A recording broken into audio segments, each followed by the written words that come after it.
So originally the idea was I was going to talk to you guys about coming over to Patreon and why I think it's a good idea and why I want you over there. And yeah, that was the plan. And then I was going to do a quick DIY mini video to show you how to attach a couple of different pieces of your equipment for use for a stage in your macro cage. So that was the plan. That's what we were going to do. And then Arlen and I had a fight last night. I felt guilty about it. And this morning he had an idea and I couldn't say no. So we're going to do a practice interview that he wants to tape. And I know I'm going to end up being forced to use it instead of my Patreon pitch that I was working on for you.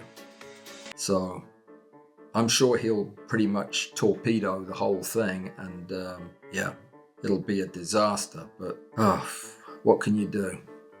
At least his ankle bracelet is off now, so I won't have to take the trash out every time. I hated that job.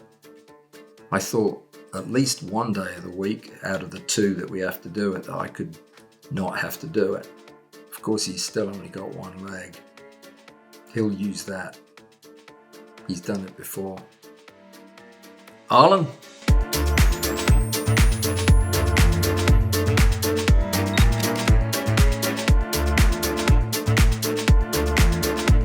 He's had me waiting here for more than 45 minutes already. He went to get his hair cut. Ridiculous. He said he was getting the Paul Newman cut, whatever that is.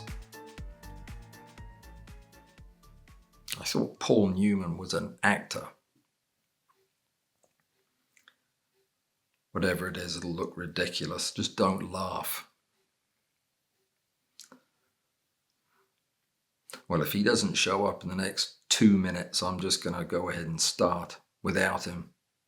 Arlen! Coming! Oh, all right. I apologize for keeping you waiting, Mr. Wallace. Oh, for crying out loud. Very good.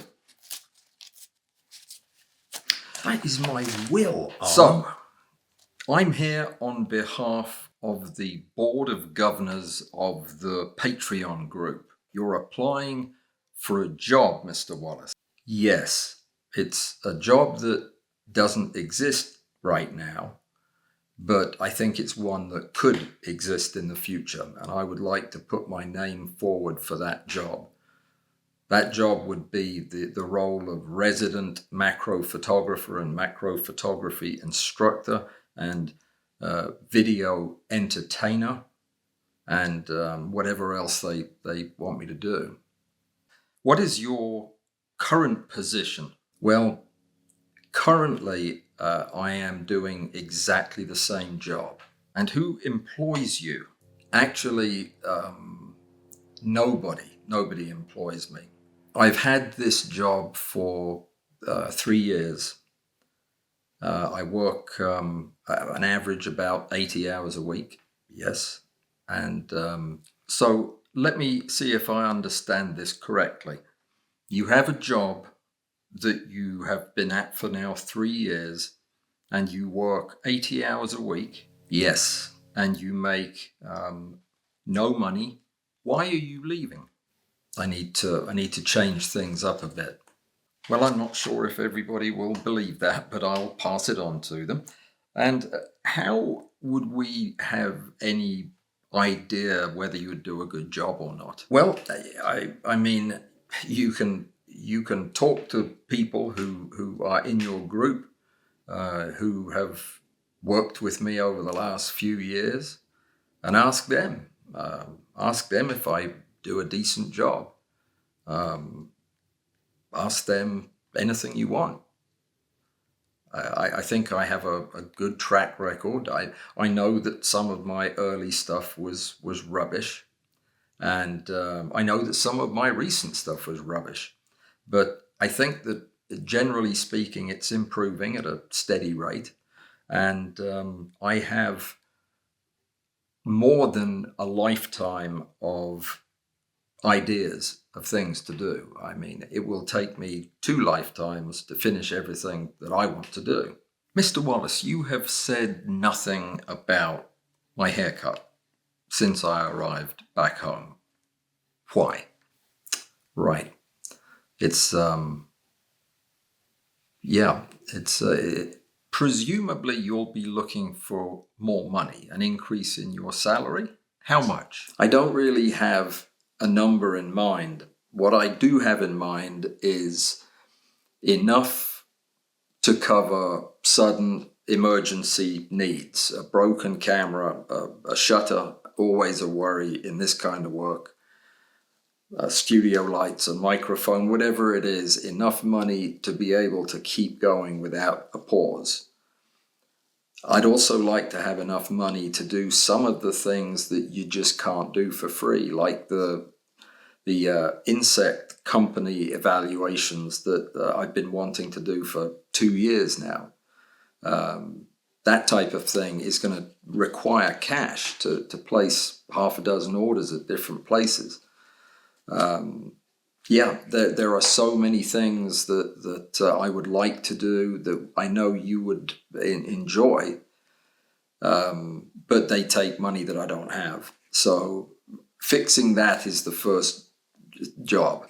The second job is frankly paying some or all of my living expenses, like you would if you had a job. I think you understand the inner workings of this Patreon group. How do you propose they raise this amount of money? Yes, well, my proposal is that my salary and the expenses for running the entire operation come from all of you.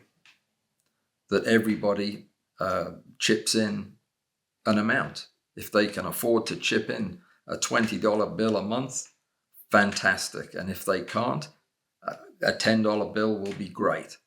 And if they have no money, then we'll work out something else for them. Like prison?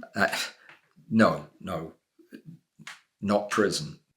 So if I understand correctly, you want a job with us producing content for our amusement and education, and in exchange for that, we pay your salary, but we all pay a little bit towards it. Is that correct? In a nutshell, yes. It's good. Well, why would anybody in their right mind leave their comfortable nest at YouTube and go to Patreon and pay money to get what they were getting for free on YouTube? Answer me that one. Well, there are a lot of reasons why somebody would want to come over. The first, of course, is to keep me making videos and to keep the content coming. That's job one, because unless we come up with a solution for this problem, the videos and everything else will stop. The second thing is, of course, the enhanced experience over on Patreon. Everything is better over there in terms of behind the scenes video, extra footage, extra videos, weekly reminder videos, live streams. We do live streams, and I actually have some guest visitors lined up for live streams in coming weeks. There are a lot of reasons why somebody would want to spend $10 or $20 a month. The meetings, the live stream events are tremendous fun. The annual meeting, the get-together, is going to be a blast. People are going to want to be there. The new videos, which are very much like my old videos, the ones that a lot of you really were attracted to, the long videos with a lot of detail, course-like materials. There are going to be a lot more of those on this platform because I can get away with it over here, but I can't get away with it on YouTube. But what about those people who hate spending money and just want to watch? They don't like you very much, to be honest, and they just want to see little bits of you. What would they do? So I am still going to be putting videos on YouTube, but they're going to be lighter versions. Okay. all of the details and the breakdown and the testing and all that type of thing. And probably a lot of the little segments throughout, the top tip segments and the DIY segments, they're going to be only on the Patreon side. So basically, you are holding the content hostage until they pay money for you to show them what was free last week. Is that true? It's not being mean. It's trying to give the best possible experience to the most people. And yeah, if there's a little bit of arm twisting that goes on by putting the good content behind a paywall, I don't think of that as holding anybody hostage. I think of that as just a gentle reminder that this stuff doesn't pay for itself. I know that some of the board members are going to be a little bit concerned about the fact that you're already making a pretty penny from, let me see, Googly and Amazing. Google and Amazon. Oh, okay. Google and Amazon. I'll change that. In the month of January, I made $360 from AdSense. That was for all the ads that ran on YouTube and on my website. I made about $320 on Amazon for referrals. And I made $200 from teaching and $430 from Patreon. Patreon has been my biggest and most reliable stream of income since I've been doing this. But all in all, the total is about $1,000. A minute? You make that a minute? Oh my God. A month, sorry. Which is not a completely insignificant sum of money.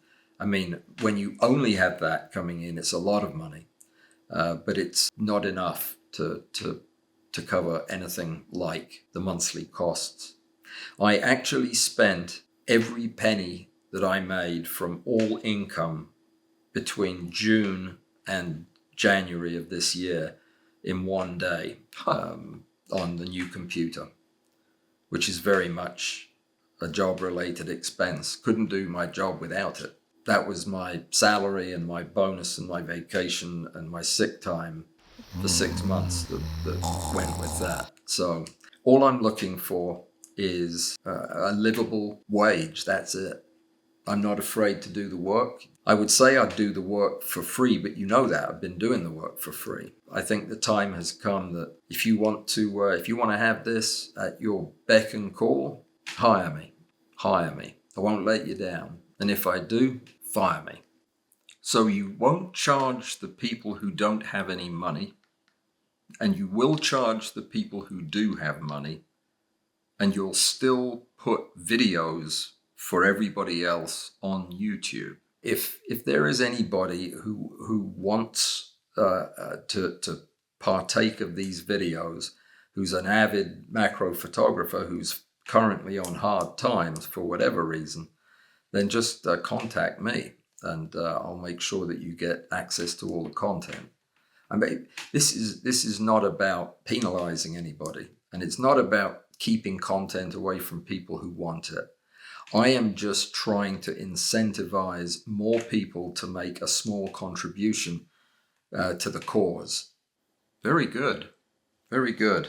I send out posts through Patreon frequently, and that is going to be my new outlet for my articles. And I'll be doing a lot of shorter articles. There are so many helpful and creative things that I want to do on this new platform. Anybody who comes over and joins Patreon will have access to all of that. So it's different material, better material, and more material. Okay, so what if somebody comes over there and changes their mind and decides, after all, they don't like you and don't want to be part of this rather exclusive sounding club? What happens to them? Answer me that. If anybody comes on board and they don't like it, they can leave. And that's the end of that. There is absolutely no problem with discontinuing the service, making a refund if they have paid a year in advance or anything like that. This is going to be totally transparent, and yeah, we are not putting up hurdles. I'm not tricking anybody out of their money. I'm giving you a good employment offer. You will get one of the best employees you've ever had for $10 a month. And I will work tirelessly to make sure that you are satisfied. Well done, old boy. Okay, thank you to... I think you may have the job. Do you want your will back? And why am I not in it? I've read through it twice. Irene's Home for Insects gets more money than I do. We'll fix this.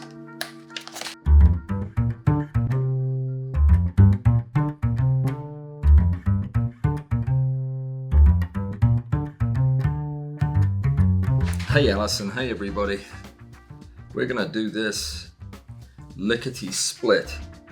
Alison has a new lab lifter that has a series of holes on it that don't mesh with the XYZR table that she is putting it on. Very commonly happens that you'll have a device like this that has a pattern of 4 holes. These are 40 millimeters apart, and you'll find on your device, the base device like the lifter in Alison's case, you'll have 4 holes spaced correctly, but they're too big. This is very common, and I happen to know the 2 pieces that Alison has. One of them is a big heavy lab lifter from, can't remember what it's called or who makes it. It's a very difficult to pronounce word. Huang, something like that. Anyway, the lifter has a hole pattern that fits the XYZ table that you have, but the holes are too big. And I just was able to find the video I made for another friend of the show. I helped him put one of these things together, and we had the same exact issue. So I'm going to be giving you exact information, Alison, so write this down. For the rest of you, it kind of depends on what you've got. You are not going to be able to get from a 4mm screw, an M4 like Alison will be working with, to a 1/4 like this. That doesn't happen. You're only going to be able to go up comfortably and easily about 1 millimeter. So you can go from M4 to M5, M5 to M6, and so on. The idea is the screw has to meet 2 characteristics. First of all, it has to, let me get this in the right orientation. First of all, it has to go through the hole, the screw part, without catching the edges. Second, the top, I'm presuming that you have a socket head screw, needs to fit all the way down into the socket.